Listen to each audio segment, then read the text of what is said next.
सलमान पुष्पा 2 जैसी धमाल करते, पुष्पा 2 से भी आगे चला जाए। 2025 की शुरुआत ही बॉलीवुड वर्सेस तेलुगु फिल्म के क्लैश से हुई, जहां 10 जनवरी 2025 को एक तरफ सोनू सूद अपनी फिल्म फतेह लेकर कूदे तो दूसरी तरफ तेलुगु से रामचरण अपनी गेम चेंजर लेकर बॉक्स ऑफिस का गणित बिगाड़ने आ गए। बट दोनों ही फिल्में डे वन में 100 करोड़ की मटकी नहीं फोड़ पाई। साकनिक.com के अकॉर्डिंग 2024 में मलयालम सिनेमा ने 194 फिल्में रिलीज की। बॉलीवुड वालों ने तो भाई डबल एंड हाफ सेंचुरी भी क्रॉस कर लिया और 253 फिल्में रिलीज की। सैंडलवुड यानी कन्नड़ा इंडस्ट्री ने भी 225 फिल्में दी तो बॉलीवुड ने 230 फिल्में और तेलुगु यानी टॉलीवुड वालों ने तो भाई रिकॉर्ड तोड़ 320 फिल्में रिलीज की, जिसमें से 1000 करोड़ वाली मछली की आंख पे निशाना दो बार तेलुगु इंडस्ट्री ही साध पाई। पहले कल की 2898 एडी से, फिर ईयर एंड में पुष्पा 2 से। और पता है इस साल फिर से 1133 करोड़ का ग्लॉस कलेक्शन करके हम 2023 के कलेक्शन को बीट तो नहीं कर पाए, लेकिन फिर भी एज यूजुअल सबसे ज्यादा पैसे सिनेमा पर हिंदी ऑडियंस नहीं उड़ाए और 40% कलेक्शन हिंदी बेल्ट से आया।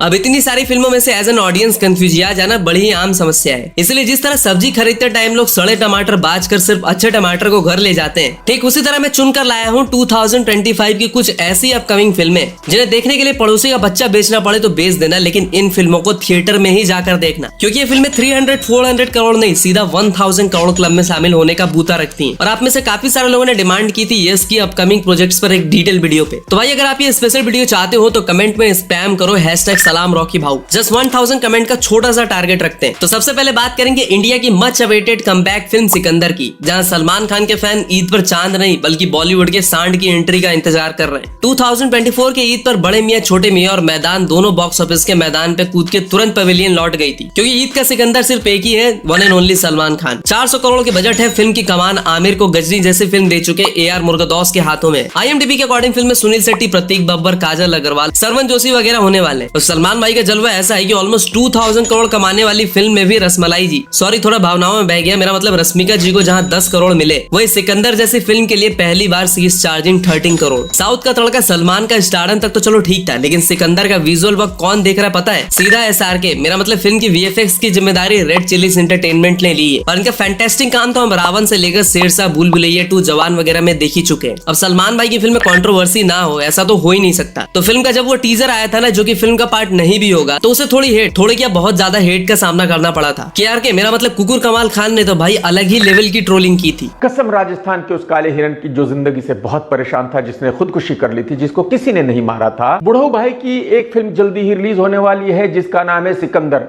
सॉरी भगंदर। लेकिन KRK तो बच लिया, लेकिन बिना तेल के पेल दिए गए हमारे PJ भाई। इमेजिन करो कि तुम्हें एक ऐसी वीडियो पे कॉपीराइट स्ट्राइक मिला है जहां पे सिर्फ तुमने अपना जेन्युइन ओपिनियन शेयर किया है, कुछ भी स्ट्रॉन्ग नहीं कहा। क्योंकि ऐसा मेरे साथ हुआ है। अगर आप मुझे फॉलो करते हैं आप मुझे जानते ही होंगे कि मेरा एक सेकंड चैनल भी है द PJ नाम से, जहां पे मैं रिएक्शन वीडियोस डालता हूँ, कुछ एडिट नहीं करता, थंबनेल्स भी नहीं लगाता, क्योंकि मोनेटाइज नहीं होती वीडियोस, बस जस्ट फॉर फन आपके लिए, क्योंकि लोग कहते हैं कि डाला करो तो मैं डाल देता हूँ। तो हाल ही में सिकंदर का टीजर आया था, उसके ऊपर रिएक्ट किया, कुछ भी स्ट्रॉन्ग नहीं बोला, बस बोला कुछ नहीं था, मुझे पसंद नहीं आया। एंड उन्होंने वीडियो पे कॉपीराइट स्ट्राइक भेज दी। चलो डराने तक तो ठीक था, लेकिन स्ट्राइक कुछ ज्यादा नहीं हो गया। ऊपर से PJ भाई की ऑडियंस इतनी टॉप लेवल की ग्रीन मैंगो मोर है कि ये लोग कमेंट में लिखते हैं कि भाई से बहस मतलब जिंदगी तहस नहस। इसके अलावा कुछ लोगों ने इस फिल्म को थलापति की सरकार की रीमेक भी बताया था, बट तेलुगु 124 और बॉलीवुड हंगामा ने इस न्यूज को बकवास बता दिया। ऐसे में Salman fans are expecting a बाप लेवल ट्रेलर, जो कि 1 मार्च को ड्रॉप किया जाएगा। और न्यूज ऐसे भी है कि पठान, KGF 2 और एनिमल की तरह सिकंदर के भी 2 ट्रेलर आएंगे। और जहां तक मुझे पता है कि ईद 30 मार्च को है। अब मेरे मुस्लिम भाई लोग कमेंट में बता देना कि एग्जैक्टली ईद कब है। तो देखो 30 मार्च को है संडे, लेकिन मैं कहूंगा कि अगर सिकंदर को 28 मार्च यानी फ्राइडे को ही अगर रिलीज किया जाएगा और ऑडियंस जब थिएटर से बाहर निकल के पॉजिटिव रिस्पॉन्स देगी ना, तब देखना ईद वाले दिन यानी संडे को फिल्म कैसा कलेक्शन करती है। अगर कैसे भी टीम सिकंदर ये वीडियो देख रही है तो प्लीज 28 को ही फिल्म रिलीज करिए, या फिर एटलीस्ट 1 डे प्रायर प्रीमियर तो जरूर करिए।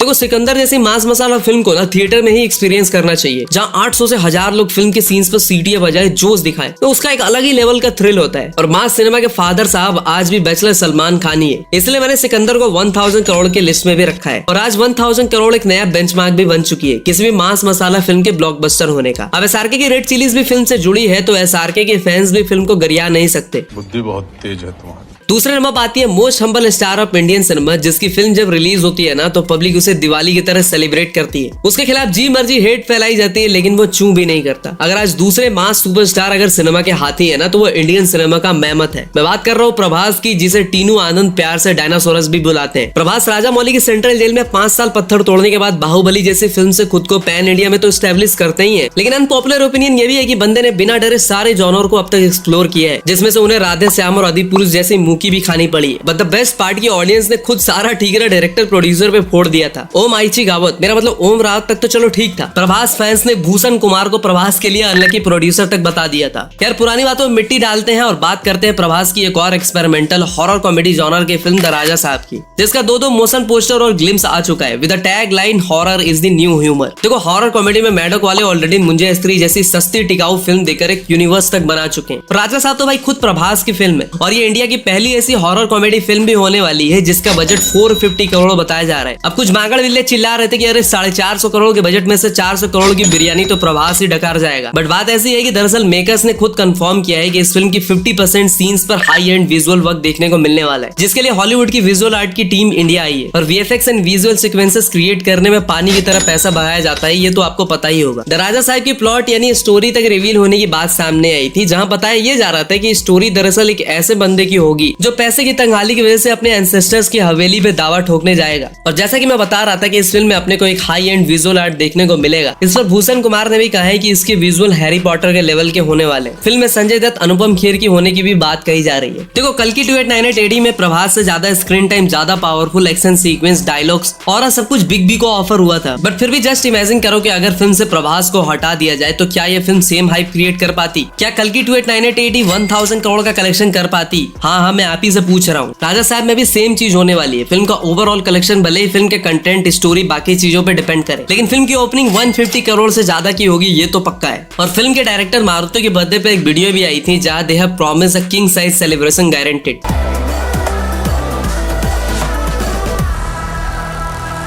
अब वैसे तो राजा साहब 10 अप्रैल 2025 को ही आने वाली थी, लेकिन अब इसे पोस्टपोन करना पड़ा है। सबसे बड़ा रीजन है प्रभास की फिल्म फौजी की शूटिंग के टाइम पर उनकी नी इंजरी, जिसकी वजह से उन्हें ट्रीटमेंट के लिए जर्मनी जाना पड़ा है। इसलिए आपने कल की 2898 AD की जापान रिलीज पर भी प्रभास को कहीं नहीं देखा होगा। दूसरी बात, ये फिल्म एक high and VFX and visual art को प्रेजेंट करने जा रही है, which is actually a time taking process. इसी वजह से ये फिल्म पोस्टपोन हो गई और प्रभास की फिल्में वैसे ही पोस्टपोन ही हुआ करती है, फिर चाहे सालार हो, कल की हो या फिर कोई और फिल्म, क्योंकि बंदा एक ही बार में 2-2, 3-3 शिफ्ट पे काम करता है। अभी एक तरफ फौजी, दूसरी तरफ राजा साहब और इसके बाद भी जाकर स्पिरिट और कल्कि 2 की शूटिंग साथ में होने वाली है। ऐसे में ये फिल्म 10 अप्रैल के बजाय 16 में 2025 को हिंदी, कन्नड़ा, तमिल, तेलुगु सहित 5 लैंग्वेजेस में रिलीज हो सकती है। टहलेंगे थोड़ा सा। तब तक के लिए प्रभास के डार्लिंग फैंस के लिए संक्रांति पे एक स्पेशल पोस्टर भी आ सकता है। अब जिसकी फिल्म की बात करने वाले हैं ना, उसे आज यश, अल्लू अर्जुन, प्रभास, थलपति से लेकर बॉलीवुड में SRK, सलमान जैसे सुपरस्टार भी स्टाइल और एक्शन में उसी की प्रकाशन, मेरा मतलब उसी की पब्लिकेशन की डिक्शनरी का इस्तेमाल करते हैं और इस डिक्शनरी के ऑथर का नाम है रजनीकांत। फिर चाहे वो च्युइंगम खाने का स्टाइल हो, सिगरेट जलाने का, या फिर लुंगी घुमा के विलन की पैंट गीली कर देने का। इवन वरुण की बेबी जॉन की शूटिंग स्टार्ट करने से पहले उन्हें स्टाइल और एक्शन के लिए रजनी सर के काफी सारे शॉर्ट्स एज ए सिलेबस पढ़ने को कहा गया था और उन्होंने खुद ये बात शुभांकर मिश्रा भैया के पॉडकास्ट पे कन्फेस की थी। मैंने फिल्म तो आपको डर नहीं लगा कि यार मेरे को हर चीज पे कंपेयर करेंगे? मैं आपको बताता हूँ, जब मैंने फिल्म शुरू की थी तो इन्होंने एक PDF ऐसे एक फाइल बनाया था, तो वो फाइल में उन्होंने सारे रजनीकांत के शॉट्स रखे थे।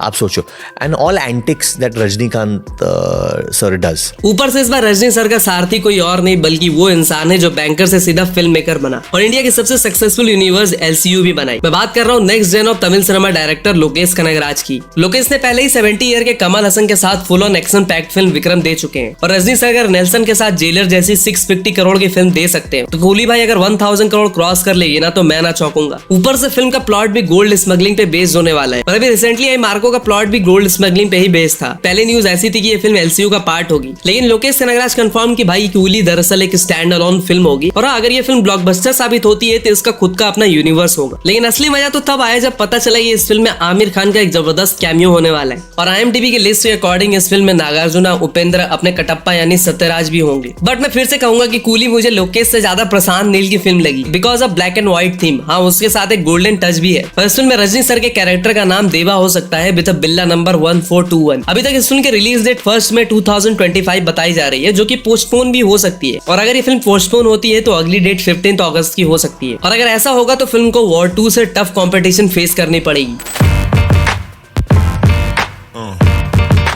और वॉर 2 से याद है कि इस लिस्ट की अगली फिल्म जो श्योर शॉट 1000 करोड़ का कलेक्शन करने का बूता रखती है, वो स्पाई यूनिवर्स की वॉर 2 ही होने वाली है। और आपने नोटिस किया होगा कि स्पाई यूनिवर्स की बाकी फिल्मों की फैन फॉलोइंग एक तरफ और वॉर फ्रेंचाइज की फैन फॉलोइंग एक तरफ। ये बड़ी अच्छी बात कही आप। स्पाई यूनिवर्स से वैसे भी पिछले कुछ सालों में कोई ढंग की फिल्म नहीं आई है। टाइगर 3 भाई ओके फिल्म थी। वॉर 2 इसलिए भी स्पेशल है क्योंकि इस फिल्म में एक तरफ द ग्रीक गॉड ऋतिक होंगे तो दूसरी तरफ तेलुगु सुपरस्टार जूनियर एनटीआर। बॉलीवुड और नॉर्थ ऑडियंस पे ऋतिक का सिकंजा होगा और साउथ की ऑडियंस को घायल करेंगे जूनियर एनटीआर। और प्रभास के बाद जूनियर एनटीआर ही वो तेलुगु स्टार है जिसकी फिल्म 100 करोड़ प्लस की ओपनिंग ले जाती है। ऊपर से फिल्म का डायरेक्शन अयान मुखर्जी के हाथों में है, जिनके साथ ये जवानी है दीवानी कर चुकी दीपिका पादुकोण उन्हें खून चूसने वाला डायरेक्टर भी बता चुकी है। He wouldn't like if Adi and Kalki and Ranbir and me were having fun. Because he's like, supposed to have fun. This is a film. काम हो रहा है. No, have fun. The scene has to look like fun. Right. But offset, we can't have fun. Offset, everyone's got to be disciplined and very like studious and all. I don't know if he's changed now, but at this point, we got shouted at once. When we were in Manali, we were all giggling and laughing and something. You know that whole Mandir wala scene? And we're all coming down and he just turned back and he said, guys, get serious यार। Film में श्रद्धा का item number तो है ही, ऊपर से SRK as a Pathaan cameo भी करने वाले हैं। मतलब कुछ और भी सीक्रेट रह गया हो तो वो भी बता दो। अरे मैं तो कहूंगा कि पूरी फिल्म का प्लॉट ही रिवील कर दो, या फिर केजरीवाल जी की बात मान लो तो कसम से मजा आ जाए। आप कांग्रेस को इतना सीरियसली क्यों लेते हैं? जनता ने लेना बंद कर दिया आप। वैसे पिछली बार वॉर जैसी मार काट वाली फिल्म बापू जयंती पे आई थी। अरे मोहनदास करमचंद गांधी जी की बात कर रही हूँ। अब की बार ये लोग 15 अगस्त को ला रहे हैं, बट फिर से वही पाकिस्तान को मत पेलना यार, क्योंकि हाँ भाई स्पाई यूनिवर्स की नींव भी इसी पर बेस्ड है। बट इस बार कुछ नया ऑडियंस को पेश करना और काट के बोझा बना के ले जाना 1000 करोड़। देखो रेबल स्टार के फैन को भी सालार और कल्कि जैसी फिल्म से जश्न मनाने का मौका मिल गया। अल्लू अर्जुन के फैन को भी पुष्पा 2 ने वो मौका दे दिया, लेकिन आज 2 साल से ज्यादा होने वाले हैं यस या यूं कहें रॉकी भाई के millions of fans are still waiting to see the swag of Rocky Bhai. Well KGF 3 आने में तो अभी काफी देरी है, लेकिन उससे पहले यस की गैंगस्टर ड्रामा फिल्म आने वाली है टॉक्सिक। इस फिल्म को 10 अप्रैल 2025 को ही श्योर शॉट लाने का प्लान था, लेकिन अब जाकर ये फिल्म बहुत बड़े लफड़े में फंस चुकी है। पहले कर्नाटका फॉरेस्ट वालों ने फिल्म पे केस ठोक दिया, जिसकी वजह से शूटिंग डिले हुई, इसीलिए अब ये फिल्म अप्रैल में नहीं आने वाली। वैसे फिल्म को 300 to 450 करोड़ के बजट में बनाने का प्लान है, और ऐसा करके ये फिल्म यस की अब तक की सबसे एक्सपेंसिव फिल्मों में से एक बन जाएगी, क्योंकि केजीएफ 2 अब तक यस की मोस्ट एक्सपेंसिव फिल्म थी, जिसे 100 करोड़ के बजट में बनाया गया था। फिल्म का डायरेक्शन गीतू मोहनदास ने किया है और फिल्म को 1000 क्रू मेंबर्स और 20 एकड़ के सेट पे बनाया गया है। टॉक्सिक को लेकर काफी सारे media houses like money control, कोई मोई इसे 1000 करोड़ आसानी से कलेक्ट करने वाली फिल्म भी बता चुके हैं। और वैसे भी स्टार पावर नाम की कोई चीज होती है, अगर ऐसा नहीं होता तो दीवारा जैसी एवरेज फिल्म भी धुआंधार कलेक्शन करके नहीं जाती। और यस तो सच में एक ब्रांड है, और जब उनकी फिल्म आएगी तो फर्स्ट डे कलेक्शन सिर्फ नाम पे होगा। Rest of the things will depend upon the direction of Geetu Mohandas and story of the film. अब 10 अप्रैल को तो फिल्म आने से रही, इसीलिए अब इसे दिसंबर 2025 तक रिलीज करने का प्लान है। देखो 2022 में केजीएफ से पहले कन्नड़ा इंडस्ट्री से जस्ट 16 करोड़ की स्मॉल बजट वाली एक फिल्म आती है, जो भाई साहब सारे रिकॉर्ड तोड़ फोड़ के रख देती है। फिल्म का ROI 25 टाइम्स होता है और फिल्म 400 करोड़ का कलेक्शन करके जाती है। देखो आज ऋषभ शेट्टी और इनके अपकमिंग प्रोजेक्ट्स एक से बढ़कर एक है। पहले इन्होंने प्रशांत वर्मा की यूनिवर्स में हनुमान जी के कैरेक्टर में नजर आएंगे। इसका क्रेज अभी कम भी नहीं हुआ था कि इन्होंने संदीप सिंह की epic saga film based on Chhatrapati Shivaji Maharaj भी साइन कर ली। द इंडियन एक्सप्रेस की रिपोर्ट के अकॉर्डिंग कांतारा 2 की 60 डेज की नॉन स्टॉप शूटिंग के बाद फिल्म की शूटिंग ऑलमोस्ट निपटा ली गई है। और कांतारा 2 एक सीक्वल ना होकर एक प्रीक्वल फिल्म होने वाली है, जिसे में पंजुर्ली भगवान या फिर वराह की स्टोरी दिखाई जाएगी। फिल्म का क्रेज ऐसा है कि प्राइम वीडियो वाले ऑलरेडी इसकी राइट 125 करोड़ में खरीद चुके हैं। पहले तो ये फिल्म दिसंबर 2024 को ही रिलीज होने वाली थी, लेकिन अब इसे 2 अक्टूबर 2025 यानी गांधी जयंती पे रिलीज किया जाएगा। और अभी ऑडियंस जिस तरह की फिल्मों की डिमांड कर रही है, कांतारा 2 एग्जैक्टली वही डिलीवर करने वाली है। देखो 5 सितंबर 2024 यानी टीचर्स डे वाले दिन अपने विजय द मास्टर की फिल्म आई थी गोट। रिलीज से पहले ये फिल्म प्रॉफिट में आ गई थी। इस फिल्म के लिए थलापति के ओजी फैंस फैन मेड स्क्रीनिंग कर देते हैं, डीजे पार्टीज ऑर्गेनाइज की जाती है, मैसिव गिग्नेटिक बैनर्स लगाए जाते हैं। किसी तूफान या साइक्लोन के अनाउंसमेंट की तरह सोशल मीडिया पे हैशटैग्स चलते हैं, विजय स्टॉर्म हिट्स केरला। वेनम के जैसा थलापति के लिए भी वन लास्ट डांस ट्रेंड करता है। थलापति के फैंस जानते हैं कि भाई इसके बाद थलापति उन्हें सिर्फ एक ही बार और स्क्रीन पर दिखेंगे, जो कि होगी उनकी आखिरी फिल्म थलापति 69, क्योंकि इसके बाद विजय बिंदास चल रहे फिल्मी करियर को छोड़ के पॉलिटिक्स में जो कूदने वाले हैं। ऐसी भी न्यूज आई थी कि थलापति की मैसिव 275 करोड़ की फीस की वजह से कोई भी प्रोड्यूसर फिल्म को प्रोड्यूस करने को रेडी नहीं था। तब जाकर केवीएन प्रोडक्शन इसका जिम्मा उठाती है और एक पोस्ट भी करती है। The love for Thalapathy, we all grew up with your films and you have been a part of our lives every stop of the way. Thank you Thalapathy for entertaining us for more than 30 years. As we know, इस film की कहानी 2017 में ही विजय को सुना चुके होते हैं, but बात नहीं बनती। तब जाकर वो इस फिल्म का ऑफर लेकर जाते हैं अजीत और विजय सेतुपति के पास, बट वो भी इस फिल्म से अपने हाथ पीछे खींच लेते हैं। इस बीच रूमर आती है कि थलापति 69 दरअसल बालकृष्ण की भगवंत केसरी की रीमेक है, बट ऑफिशियली इस पर कोई भी कंफर्मेशन अब तक नहीं आई है। थलापति की जिस तरह की खतरनाक फैन फॉलोइंग है, ऊपर से उनकी आखिरी फिल्म होने वाली है, इसलिए ये फिल्म 1000 करोड़ का कलेक्शन ना करे ऐसा तो हो ही नहीं सकता। ओके, तो ये थी वो 7 फिल्में जो 2025 में 1000 करोड़ का कलेक्शन करने का बूता रखती है। आपको इनमें से किसका इंतजार है कमेंट में बताओ, और हाँ, यस की स्पेशल वीडियो के लिए कमेंट में #सलाम रॉकी भाई जरूर से स्पैम करना। तो मिलते हैं एक और इंटरेस्टिंग वीडियो के साथ, तब तक के लिए हर हर महादेव।